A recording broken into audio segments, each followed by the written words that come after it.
कर्मों का लेखा जोखा। बेटा बनकर, बेटी बनकर, दामाद बनकर और बहू बनकर कौन आता है? जिसका तुम्हारे साथ कर्मों का लेना देना होता है वही आता है। जिसका हमारा साथ लेना देना नहीं होगा तो नहीं आएगा। एक फौजी था, उसके माँ बाप नहीं थे। शादी नहीं की, बच्चे नहीं, भाई नहीं, बहन नहीं, अकेला ही कमा कमा के पैसे जमा करता जा रहा था। थोड़े दिन में एक सेठ जी जो फौज में माल सप्लाई करते थे, उनसे उनका परिचय हो गया और दोस्ती हो गई। सेठ जी ने कहा, जो तुम्हारे पास पैसा है वो उतने के उतने ही पड़े हैं। तुम मुझे दे दो, मैं कारोबार में लगा दूंगा तो पैसे से पैसा बढ़ जाएगा, इसलिए तुम मुझे वो पैसे मुझे दे दो। फौजी ने सेठ जी को पैसा दे दिया। सेठ जी ने कारोबार में लगा दिया। कारोबार उनका चमक गया, खूब कमाई होने लगी, कारोबार बढ़ गया। थोड़े ही दिन में लड़ाई छिड़ गई। लड़ाई में फौजी घोड़ी पर चढ़कर लड़ने गया। घोड़ी इतनी बदतमीज थी कि जितनी जोर जोर से लगाम खींचे उतनी ही तेज भागे।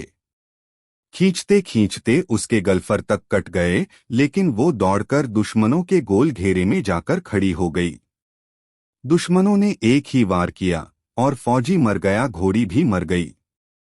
अब सेठ जी को मालूम हुआ कि फौजी मर गया तो सेठ जी बहुत खुश हुए कि उसका कोई वारिस तो है नहीं, अब ये पैसा किसी को नहीं देना पड़ेगा। अब मेरे पास पैसा भी हो गया, कारोबार भी चमक गया, लेने वाला भी नहीं रहा, तो सेठ जी बहुत खुश हुए।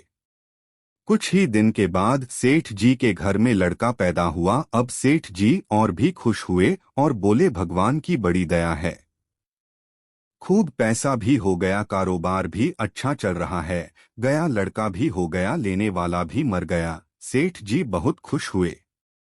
सेठ जी का लड़का होशियार था, पढ़ने में समझदार था। सेठ जी ने उसे पढ़ाया लिखाया। जब वह पढ़ लिखकर बड़ा हो गया तो सोचा कि अब ये कारोबार संभाल लेगा, चलो अब इसकी शादी करा देते हैं। शादी करते ही घर में बहुरानी आ गई। अब उसने सोचा कि चलो बच्चे की शादी हो गई, अब कारोबार संभालेगा। लेकिन कुछ दिन में बच्चे की तबीयत खराब हो गई। अब सेठ जी डॉक्टर के पास, हकीम के पास, वैद्य के पास दौड़ रहे हैं। वैद्य जी जो भी दवा खिला रहे हैं वह दवा असर नहीं कर रही, बीमारी बढ़ती ही जा रही। पैसा बर्बाद हो रहा है और बीमारी बढ़ती ही जा रही है, रोग कट नहीं रहा, पैसा खूब लग रहा है। अंत में डॉक्टर ने कह दिया कि मर्ज लाइलाज हो गया, इसको अब असाध्य रोग हो गया, ये बच्चा 2 दिन में मर जाएगा। डॉक्टरों के जवाब देने पर सेठ जी निराश होकर बच्चे को लेकर रोते हुए आ रहे थे। रास्ते में एक आदमी मिला। कहा, अरे सेठ जी क्या हुआ, बहुत दुखी लग रहे हो? सेठ जी ने कहा, ये बच्चा जवान था, हमने सोचा बुढ़ापे में हमारा सहारा बनेगा। अब ये बीमार हो गया, बीमार होते ही हमने इसके इलाज के लिए खूब पैसा खर्च किया, जिसने जितना मांगा उतना दिया। लेकिन आज डॉक्टरों ने जवाब दे दिया, अब ये बचेगा नहीं, असाध्य रोग हो गया, लाइलाज मर्ज है, अब ले जाओ घर, 2 दिन में मर जाएगा। आदमी ने कहा, अरे सेठ जी तुम क्यों दिल छोटा कर रहे हो, मेरे पड़ोस में वैद्य जी दवा देते हैं। 2 आने की पुड़िया खाकर मुर्गा भी उठकर खड़ा हो जाता है। जल्दी से तुम वैद्य जी की दवा ले आओ। सेठ जी दौड़कर गए, 2 आने की पुड़िया लेकर आए और दवाई की पुड़िया बच्चे को खिलाई। बच्चा पुड़िया खाते ही मर गया। अब सेठ जी रो रहे हैं, सेठानी भी रो रही और घर में बहुरानी और पूरा गांव भी रो रहा। तब एक महात्मा जी आ गए, उन्होंने कहा, भाई ये रोना धोना क्यों है? लोग बोले, इस सेठ का एक ही जवान लड़का था, वो भी मर गया, इसलिए सब लोग रो रहे हैं। महात्मा बोले, सेठ जी रोना क्यों? सेठ बोले, महाराज जिसका जवान बेटा मर जाए वो रोएगा नहीं तो क्या करेगा? महात्मा बोले, अब क्यों रोना, उस दिन तो आप बड़े खुश थे। सेठ ने कहा, किस दिन? महात्मा बोले, फौजी ने जिस दिन पैसा दिया था। सेठ जी बोले, हाँ कारोबार के लिए पैसा मिला था तो खुशी थी। महात्मा ने कहा, उस दिन तो आपकी खुशी का ठिकाना ही नहीं था। सेठ जी ने कहा, किस दिन? महात्मा बोले, अरे जिस दिन फौजी मर गया। आपने सोचा कि अब तो पैसा भी नहीं देना पड़ेगा, माल भी बहुत हो गया, कारोबार खूब चमक गया, अब देना भी नहीं पड़ेगा, बहुत खुश थे। सेठ जी, हाँ महाराज, खुश तो था। महात्मा बोले, और उस दिन तो आपकी खुशी का ठिकाना ही न था।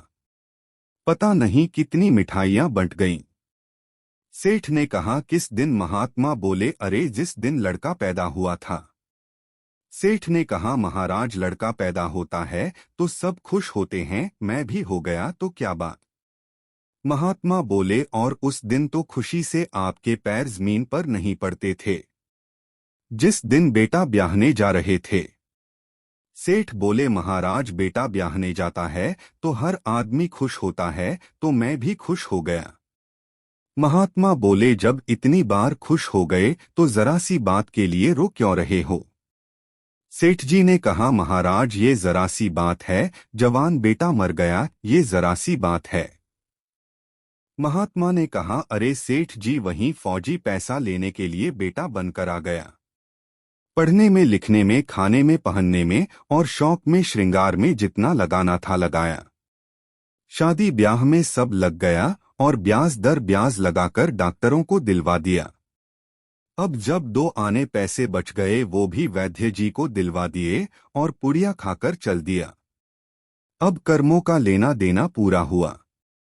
सेठ जी ने कहा, हमारे साथ तो कर्मों का लेन देन था, चलो हमारे साथ तो जो हुआ सो हुआ। लेकिन वो जवान बहुरानी घर में रो रही है, जवानी में उसको धोखा देकर विधवा बनाकर चला गया, उसका क्या जुर्म था कि उसके साथ ऐसा गुनाह किया? महात्मा बोले, यह वही घोड़ी है जिसने युद्ध के समय जवानी में उसको धोखा दिया, इसने भी जवानी में उसको धोखा दे दिया। यही कहानी हम सभी की है, जो हमने बोया था वही हमें मिल रहा है। इसलिए किसी को दोष मत देना, हमारा ही स्वयं का दोष है। इंद्रियों की हर क्रिया में और मन के विकल्पों के बहते प्रवाह के काल में उसके मात्र ज्ञाता दृष्टा रहकर अपने स्वभाव में रहने का पुरुषार्थ करना ही हमारा एकमात्र कर्तव्य है। आगम, वेद, शास्त्र व पुराणों के साथ साथ सभी साधु संतों का कहना है कि यह संसार कर्मों का लेखा जोखा है। इसमें जो जीव चैतन्य आत्मा के स्वयं के स्वरूप स्वभाव को जान लेगा, वो समझदारी से भव सागर पार हो जाएगा। हरे कृष्ण, राधे राधे।